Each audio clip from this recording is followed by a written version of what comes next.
Hello everyone, welcome to our YouTube channel. हमारा आज का सेशन अगेन स्टैटिस्टिक्स के इंपॉर्टेंट एमसीक्यूज़ पे है। ये सीरीज़ हमने जब से स्टार्ट की है तब से रेगुलर बेसिस पे हम 10 MCQs related to statistics discuss करते हैं। तो आप किसी भी कॉमर्स बेस्ड कॉम्पिटिटिव एग्जाम के लिए प्रिपरेशन कर रहे हो, ये सारे एमसीक्यूज़ आपके लिए इक्वली रेलेवेंट हैं। चलो फिर जल्दी से अपना आज का सेशन स्टार्ट करते हैं, जहां हमारे पास सबसे पहला क्वेश्चन है, if given equation is the regression line of y on x and the coefficient of correlation between x and y is 0.75, तो आपको regression coefficient of x on y की वैल्यू निकालनी है। बहुत ही ईजिली हम कैलकुलेट कर सकते हैं, क्योंकि हमें पता है कि ये y ऑन x का इक्वेशन दिया हुआ है, that is 4y is equal to 15 plus 5x, ऐसे लिख सकते हैं। और हम लिख सकते हैं y is equal to 15/4 plus 5/4x। अब क्योंकि हमें पता है कि ये हमारे पास क्या दिया हुआ है, by(x), तो by(x) मेरे पास दिया है 5/4, r की वैल्यू मेरे पास दी हुई है 0.75, तो क्या हम bxy की वैल्यू निकाल सकते हैं? हमसे bxy की वैल्यू निकालने बोला है।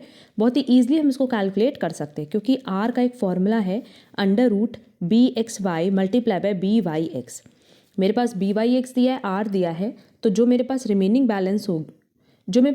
वैल्यू होगी वो होगी bxy की। हम स्क्वायरिंग बोथ साइड कर देंगे, तो ये आ जाएगा 0.5625 is equal to bxy multiply by 5/4। अब 4 को आप इधर न्यूमरेटर में ले आओ और 5 को डिनोमिनेटर में ले आओ, तो bxy फर्दर कैलकुलेट करके आएगा 0.45, जो कि ऑप्शन ए में दिया है, तो करेक्ट आंसर होगा ए 0.45। Next, if the regression line of y on x and x on y are given by this and this, then the arithmetic mean of x and y are given by। हमने पहले भी बताया कि अगर हमारे पास regression line दी भी है y on x, x on y, but क्योंकि क्वेश्चन में हमसे अरिथमेटिक मीन निकालने बोला है, तो हमें इन दोनों इक्वेशन को सेट करने की कोई ज़रूरत नहीं है y on x, x on y के फॉर्म में। क्यों? क्योंकि सिंपली अगर हम लोग मीन की बात करें तो इसकी एक प्रॉपर्टी थी कि ये ओरिजिन से भी अफेक्ट होता है, स्केल से भी अफेक्ट होता है। बहुत सारे स्टूडेंट्स पूछते हैं कि मैम ये ओरिजिन और स्केल क्या है? ये जो हमारा लाइन इक्वेशन है y is equal to a plus B X, तो हमने बताया कि a हमारा ओरिजिन है और b स्केल है। तो मीन में हम लोग क्या करते हैं, ओरिजिन भी कंसिडर करते हैं और स्केल भी कंसिडर करते हैं, क्योंकि हमारा मीन ओरिजिन से भी अफेक्ट होता है, स्केल से भी अफेक्ट होता है। तो सिंपली हम लोग इस इक्वेशन को सॉल्व कर लेंगे। ये देखो, ये दो इक्वेशन दिया है। अब आप क्या करो कि x को मीन x ले लो, y को मीन y ले लो, और फर्स्ट इक्वेशन को हम कर देंगे मल्टीप्लाई बाय 2, तो ये हो जाएगा 4 mean x plus 6 mean y is equal to -2। ये कट गया, मेरे पास वैल्यू बची mean x is equal to +1, और +1 वैल्यू सिर्फ ऑप्शन ए में दिया है, तो हम y की वैल्यू फाइंड आउट नहीं करेंगे। y की वैल्यू आप लोग खुद से फाइंड आउट कर लेना, उसकी वैल्यू आनी चाहिए -1। करेक्ट आंसर होगा A. Next, if coefficient correlation r between x and y is given, then r between x and -y is, हमने ये पॉइंट भी डिस्कस किया हुआ है कि r(x,y) मतलब जो कोरिलेशन कोएफिशिएंट होता है, ये ओरिजिन एंड स्केल से अफेक्ट नहीं होता है। क्लियर? सिर्फ और सिर्फ क्या चेंज होता है यहाँ पे, sign.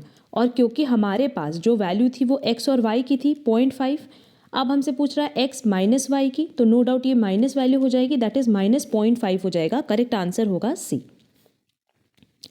Next, for a positive and perfectly correlated random variable, जब पॉजिटिव परफेक्ट है मतलब +1 की बात कर रहे हैं, one of the regression coefficient given है, standard deviation of x given है, तो क्या हम वेरिएंस ऑफ y निकाल सकते हैं? हाँ, निकाल सकते हैं।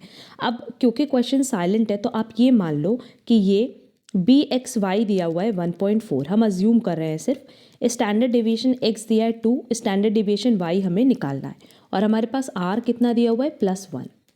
ये हो जाएगा 1.4 is equal to +1, standard deviation x जो कि दिया है 2 divided by standard deviation y। अब स्टैंडर्ड डेविएशन y क्या हो जाएगा, 2 डिवाइडेड बाय 1.4, और इसको फर्दर सॉल्व करेंगे तो मेरे पास वैल्यू आएगी 1.43 अप्रॉक्स ले लेते हैं।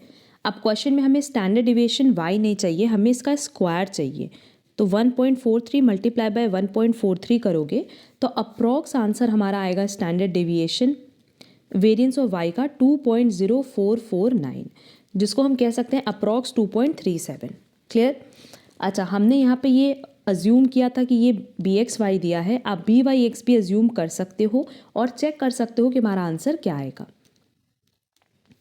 Next, for n pairs of observation the coefficient of concurrent deviation given है। If there are 6 concurrent deviation, तो n क्या होगा? क्वेश्चन में हमसे कह रहा है coefficient of concurrent deviation that is RC दिया हुआ है 1 डिवाइडेड बाय √3 और मेरे पास आगे क्वेश्चन में कह रहा है कि जो C है वो कितना है 6, तो हमें N निकालना है। हमें पता है कि जब हम बात करते हैं कोएफिशिएंट ऑफ कंकरेंट डेविएशन की तो यहाँ हम हमेशा जो N कैलकुलेट करते हैं ना वो क्या होता है N-1। तो अब सबसे पहले कैलकुलेशन कर लेते हैं 1 divided by √3 is equal two plus minus √2 multiply by 6 क्योंकि कंकरेंट डेविएशन कितना है 6 है तो ये हो जाएगा 12 minus n divided by n। अब स्क्वायरिंग बोथ साइड अगर कर दें तो मेरे पास वैल्यू आएगी 1 divided by 3 is equal to 12 minus n divided by n। Cross multiply करोगे तो n is equal to 36 minus 3n और 4n इज इक्वल टू 36 हो जाएगा और n इज इक्वल टू 9 हो जाएगा।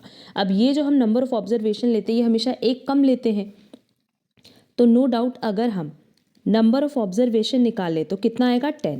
हमारा नंबर ऑफ ऑब्जर्वेशन 10 रहा होगा तभी हमने कैलकुलेशन के लिए 9 यूज़ किया था, तो करेक्ट आंसर होगा B 10।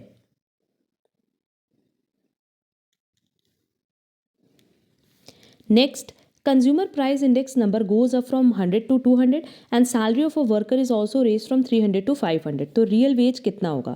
कह रहा है कि पहले हमारा 300 सैलरी था और उस टाइम हमारा कंज्यूमर प्राइस इंडेक्स था 100।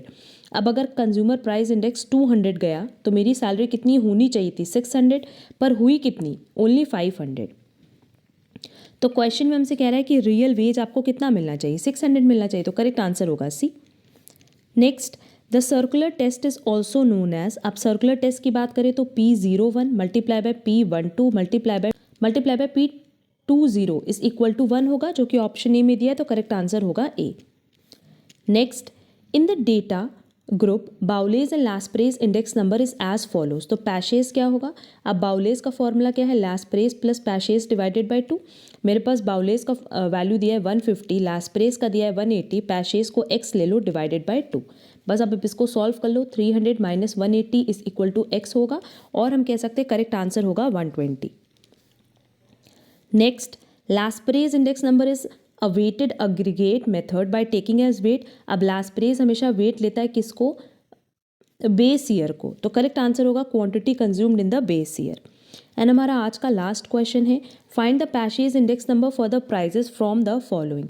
अब पैशेज इंडेक्स नंबर की बात करें तो इसका फॉर्मूला क्या है? Simply summation P1 Q1 divided by summation P1 P0 Q1 multiply by 100। क्यों? क्योंकि पैशेज जो है बेस किसको लेता है? करंट ईयर की क्वांटिटी को। क्लियर? अब इसकी हेल्प से जब हम कैलकुलेशन करेंगे ना, आपके पास सब कुछ दिया हुआ है। ये देखो P0 दिया हुआ है, Q0 दिया हुआ है, P1 दिया हुआ है और Q1 दिया हुआ है।